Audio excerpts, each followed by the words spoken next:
Hello, how are you all? Today we are going to cover the topic related to free consent. This is one of the essentials of valid contract. In the previous videos, I have covered capacity of parties to contract. Then I have covered the topic related to consideration. In this video, we will be discussing free consent. What is the meaning of free consent?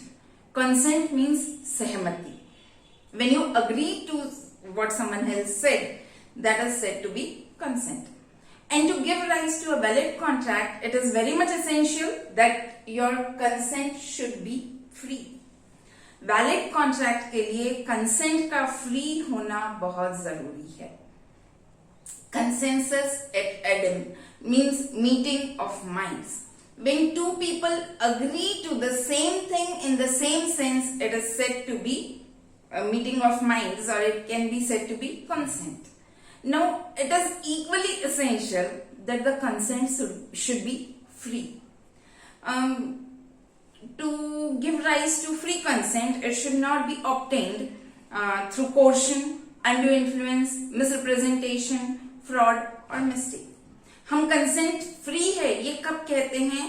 जब सामने वाला व्यक्ति पूरी तरीके से सहमत हो आपकी बात को और स्वेच्छा से सहमत हो. क्योंकि वो सहमत हो सकता है, लेकिन आपने सहमति किसी गलत तरीके से भी एक्वायर की हो, ऐसा हो सकता है.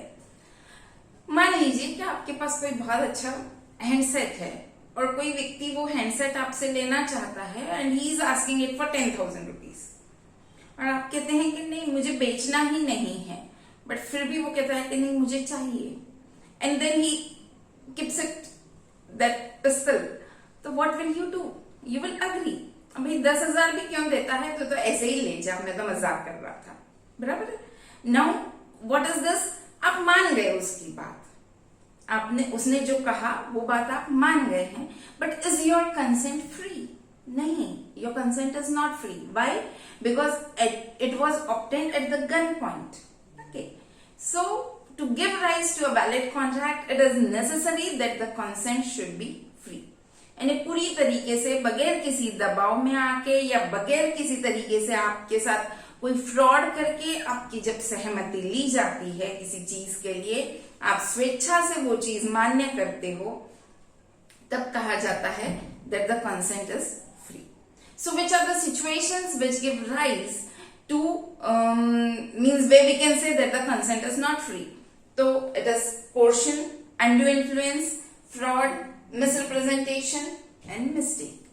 मतलब यदि कोई व्यक्ति कोई ऐसा काम करके आपसे कंसेंट लेने की कोशिश करता है जो इंडियन पेनल कोड में मना किया हुआ है और फिर आपकी कंसेंट लेता है, तो हम कहते हैं कि उसने कोर्शन का इस्तेमाल किया और आपकी कंसेंट ली.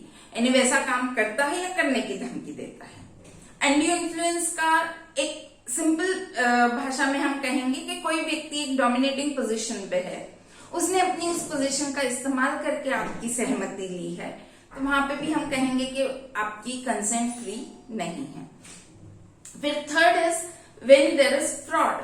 फ्रॉड मतलब किसी से धोखाधड़ी से आपने कंसेंट, यानी किसी ने आपकी कंसेंट ली है, मतलब आपको कुछ और चीज बताई और फिर आपकी कंसेंट ली, तो there your consent is not free.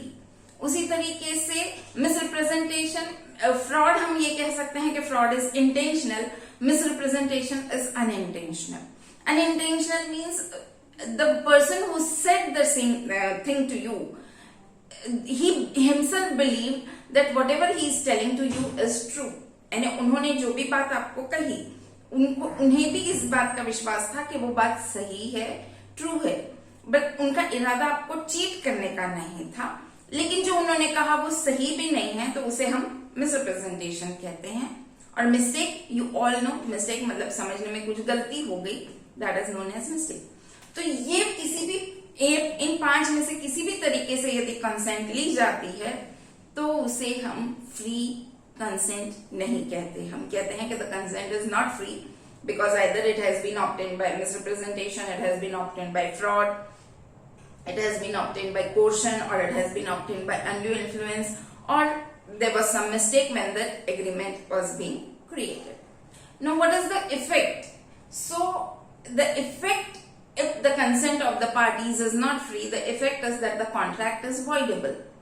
I hope you remember the meaning of voidable, because we had discussed in the classification of contract. In that video, I had explained the meaning of voidable. Voidable means where one of the parties has the right to break the contract, but the other party does not have the right to break the contract. Such contracts are known as voidable contracts. मतलब ऐसे contract जिसमें एक party चाहे तो contract तोड़ सकती है, लेकिन दूसरी पार्टी के पास वो कॉन्ट्रैक्ट तोड़ने का अधिकार नहीं है, वैसे कॉन्ट्रैक्ट्स को हम वॉइडेबल कॉन्ट्रैक्ट्स कहते हैं। तो ये आज के वीडियो में इतना कि जब दो लोग किसी एक चीज को एक ही सेंस में समझते हैं, when two people agree to the same thing in the same sense, it is said to be consensus et idem. It is known as meeting of minds. And when this consent is free, it will give rise to valid contract. If this consent is not free, then the contract is voidable in few cases, and we will discuss everything in detail in the coming videos. So kindly stay tuned, like, share and subscribe the channel. Thank you.